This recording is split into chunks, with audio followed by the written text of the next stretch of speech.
unanimous declaration of the 13th United States of America, when in the course of human events it became necessary for one people to dissolve the political bands which have connected them with another, to assume among the powers of the earth the separate and equal station to which the laws of nature and the nature's God entitled them.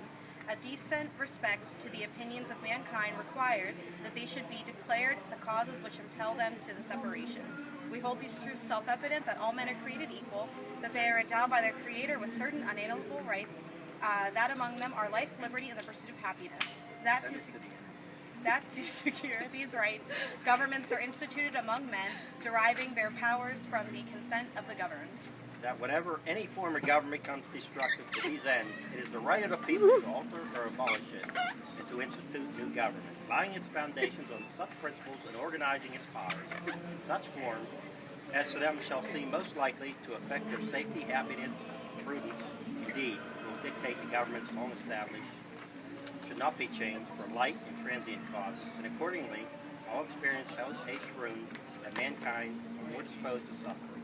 All evils are sufferable than to right themselves by abolishing the forms to which they are accustomed. But when a long train of abuses and usurpations, presumably invariably the same object evinces a design to reduce them under despotism, Right. it is their right, it is their duty to throw off such government and provide new guards for the future of their security.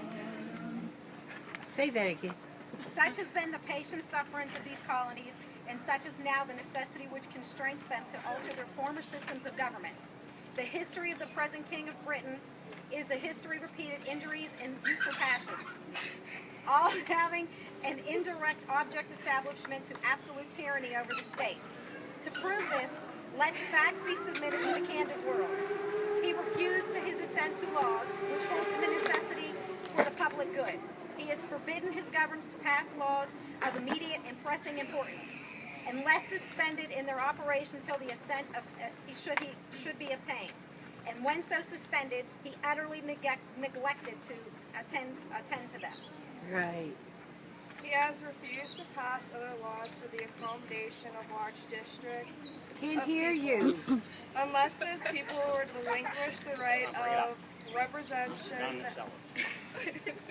in the legislature, a right inestimable to them and formidable to tyrants only. He has called together legislative bodies to place unusual, uncomfortable, and distant from the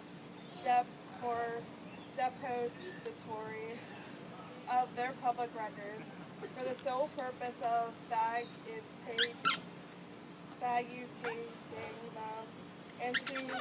fatiguing them into compliance with his measures. He has dissolved representatives' houses repeatedly for opposing with mainly firmness in his invasions of the rights of people. He has refused for a long time, after his desolations,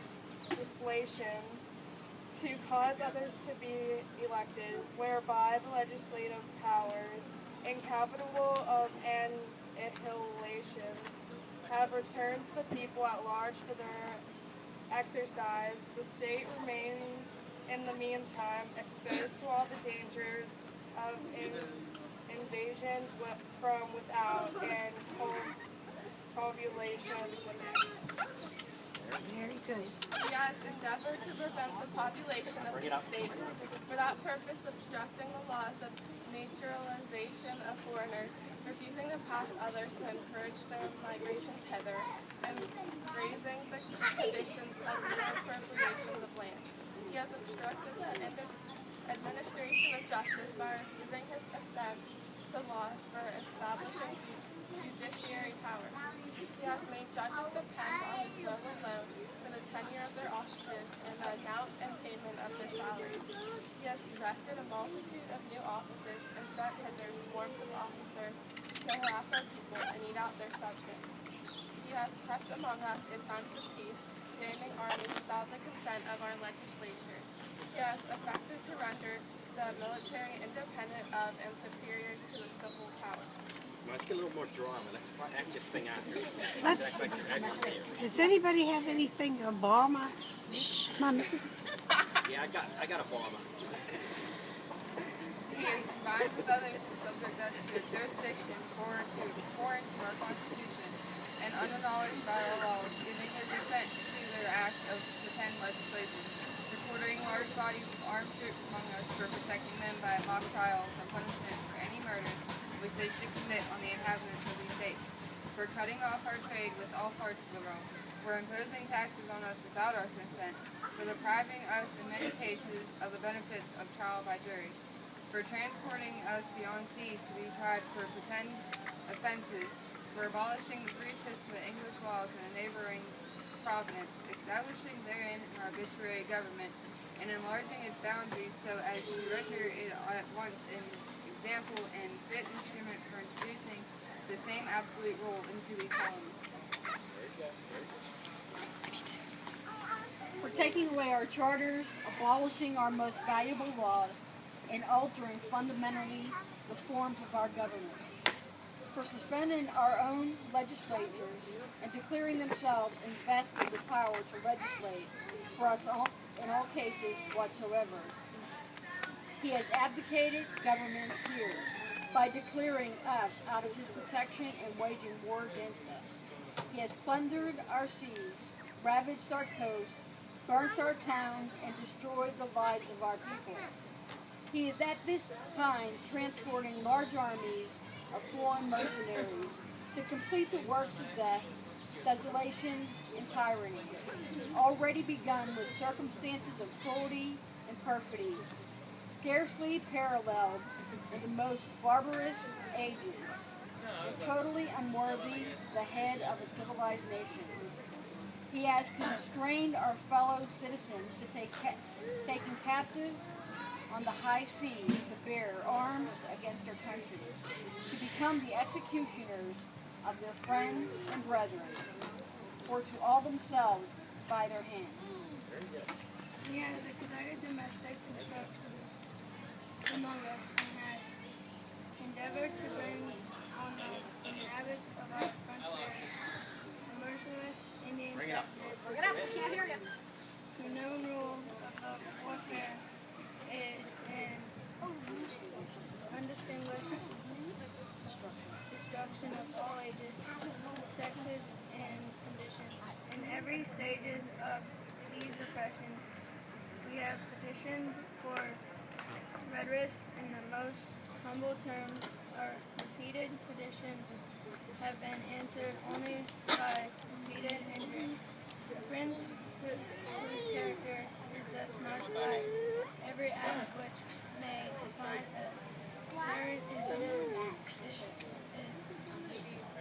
unfit to be ruler of a free people. Nor we have been wanting in attention to our British brethren.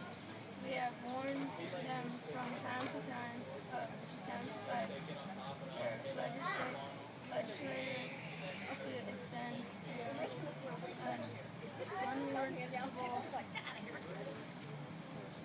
jurisdiction over us. We have reminded them of the circumstances of our immigration and settlement here. We have appealed to their native justice and magnanimity, and we have conjured them by the ties of our common kindred and dispel these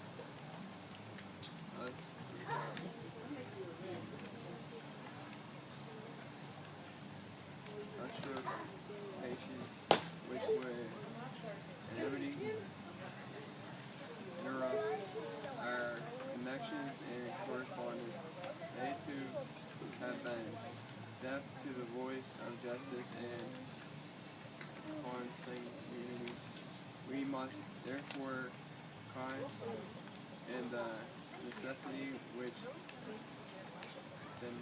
denounces of our separation and hold them as we hold the rest of mankind, enemies in war and peace. We therefore, the representatives of the United States of America and General Congress assembled, appealing to the Supreme Judge of the world for the rectitude of our intentions, do, in the name and by authority of the good people of these colonies, solemnly publish and declare that these united colonies are, and in a right ought to be free and independent states, that they are absolved from all allegiance to the British Crown, and that all political connection between them and the state of Great Britain is and ought to be totally dissolved, and that as free and independent states they have full power to levy war, conclude peace, contract alliances, establish commerce, and do all other acts and things which independent states may have right to. And for the support of this declaration, with a firm reliance on the protection of divine providence, we mutually pledge each other our lives, our fortunes, and our sacred honors. Make it good, Zach. We're dependent on you. 56 signatures on the declaration from Georgia, Button Gwinnett, Lyman Hall, George Walton. From North Carolina, William Hooper, Joseph Hughes, John Fenn. South Carolina, Edward Rutledge, Thomas Edward Jr., Thomas Lynch Jr., Arthur Middleton. Massachusetts, John Hancock. Maryland, Samuel Chase, William Peckott, Thomas Stone, Charles Carroll Carleton. Virginia, George White, Richard Henry Lee, Thomas Jefferson, Benjamin Harrison, Thomas Nelson Jr., Francis Lightfoot Lee, Carter Braxton. Pennsylvania, Robert Morris, Benjamin Rush, Benjamin Franklin, John Morton, George Clymer, James Smith, George Taylor, James Wilson, and George Ross. Delaware, Caesar Rodney, George Reed, Thomas McKean. New York, William Floyd, Philip Livingston, Francis Lewis, Lewis Morris. New Jersey, Richard Stockton, John Witherspoon, Francis Hopkinson, John Hart, Abraham Clark. New Hampshire, Josiah Bartlett, William Whipple. Massachusetts, Samuel Adams, John Adams, Robert Treat Payne, Elbridge Gerry.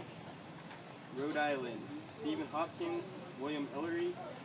Connecticut, Roger Sherman, Samuel Huntington, William Williams, Oliver Wolcott. And last but not least, New Hampshire, Matthew Thornton. How about West Virginia, Zach? God bless America. God bless America. Very good. Thank you, everybody. You did great. This country will not fail. Thank you, readers.